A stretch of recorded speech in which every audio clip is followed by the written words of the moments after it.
If you talk all the time, you'll never hear what anybody else has to say.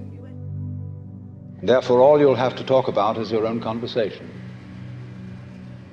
The same is true for people who think all the time.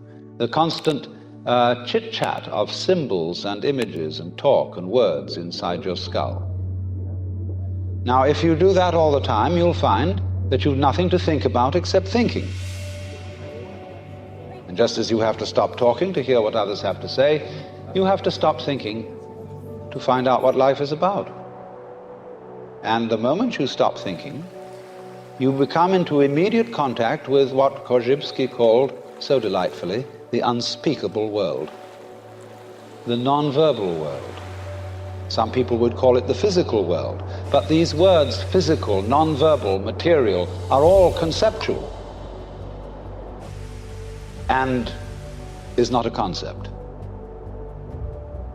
So when you are awake to that world, you suddenly find that all the so-called differences between self and other, life and death, pleasure and pain, are all conceptual, and they're not there. They don't exist at all. When the old master Yakujo was asked, "What is Zen?" he said, "When hungry, eat.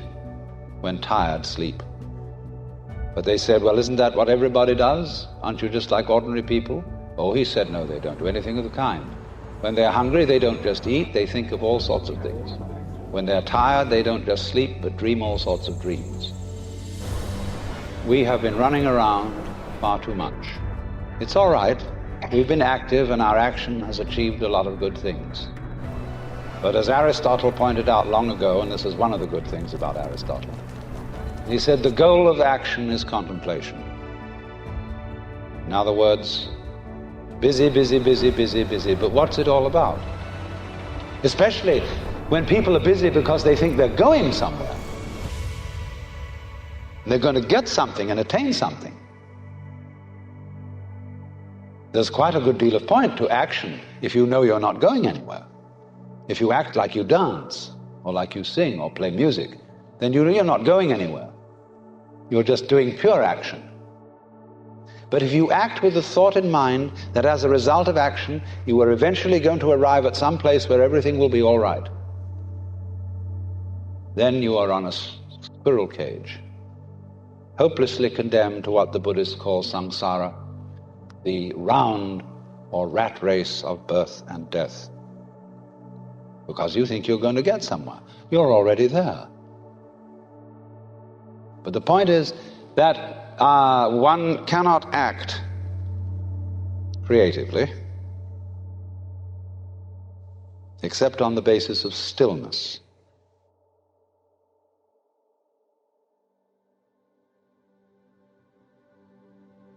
Of having a mind that is from time to time capable of stopping thinking. And so this practice of sitting may seem very difficult at first, because if you sit in the Buddhist way, it makes your legs ache. Most Westerners start to fidget. They find it very boring to sit for a long time. But the reason they find it boring is that they're still thinking. If you weren't thinking, you wouldn't notice the passage of time. And as a matter of fact, far from being boring, the world, when looked at without chatter, becomes amazingly interesting. The most ordinary sights and sounds and smells, the texture of shadows on the floor in front of you, all these things without being named and saying, that's a shadow, that's red, that's brown, that's somebody's foot. When you don't name things any longer, you start seeing them.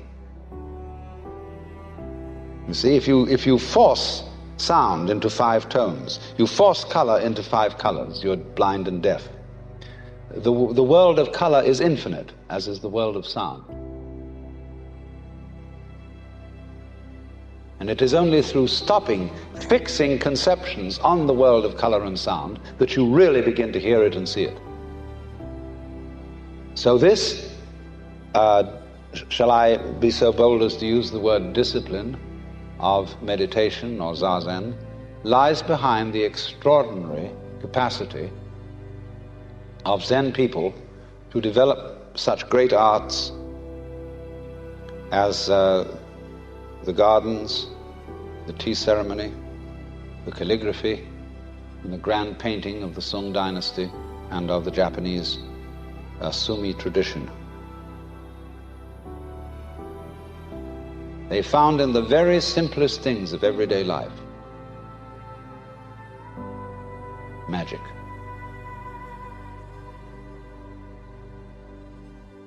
In the words of the poet Hokoji,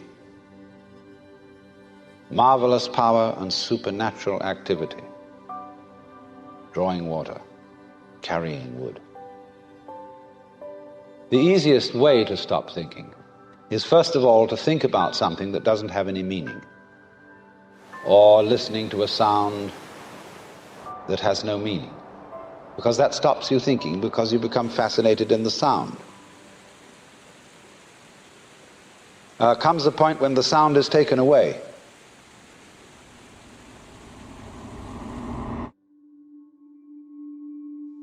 and you're wide open.